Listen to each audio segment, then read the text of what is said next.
మనమంతా ఒకసారి దేవుడి దగ్గర నమ్మకాన్ని పోగొట్టుకున్నామా లేదా? లోకంలో పడి పోగొట్టుకున్నామా లేదా? పోగొట్టుకున్నాం. తిరిగి మరలా దేవుడు మనల్ని నమ్మాలి అంటే మన విశ్వాసం ఎంత గొప్పగా ఉండాలి, మన భక్తి ఎంత గొప్పగా ఉండాలి. మనం ఒక మాట ఇస్తే దేవుడికి నేను చేస్తానో నేను ఇస్తానో, దేవుడికి గనక మాట ఇస్తే ఆ మాట మీద ఎంత ఉన్నతంగా మీరు నిలబడాలి. నమ్మాలి దేవుడు మిమ్మల్ని, నన్ను. అప్పుడు నమ్మితే ఏం చేస్తానన్నాడు తెలుసా?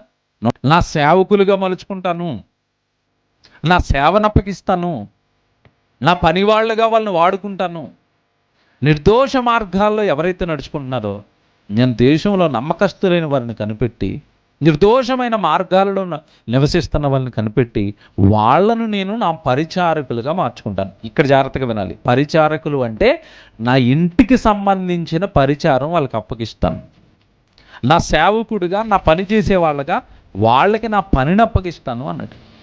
కానీ దేవుడు నమ్మి దేవుడు మనకి పని అప్పగించాలి అంటే ముందు మనం ఆయన దగ్గర ఏం నిరూపించుకోవాలి?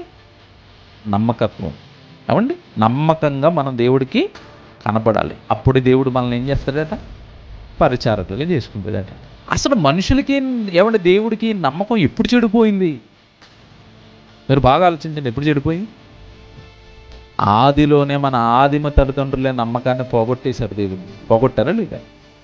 ఈ బ్రతుకులు ఏమండి ఎప్పుడైతే సర్వనాశనం అయిపోయాయో ఇంకా ఆయనకు కోపం వచ్చేసిందండి. కోపం వచ్చేసి నరులను, ఏమంటే కింద 5వ వచనం మీరు చదువుకుంటారు చాలాసార్లు, ఈ నరులను చేసినందుకు యెహోవా హృదయములో సంతాపము నొందాడు. ఎందుకు చేశాను రా ఈ మనుషులని బాధపడిపోయి, వారు తమ మార్గాలు చెరిపేసుకున్నారంటాడు. కిందకి వెళ్ళేసరికి 5, 6, 7 వచనం చదువుకునేసరికి ఇంకా దేవుడికి వచ్చిందండి కోపం.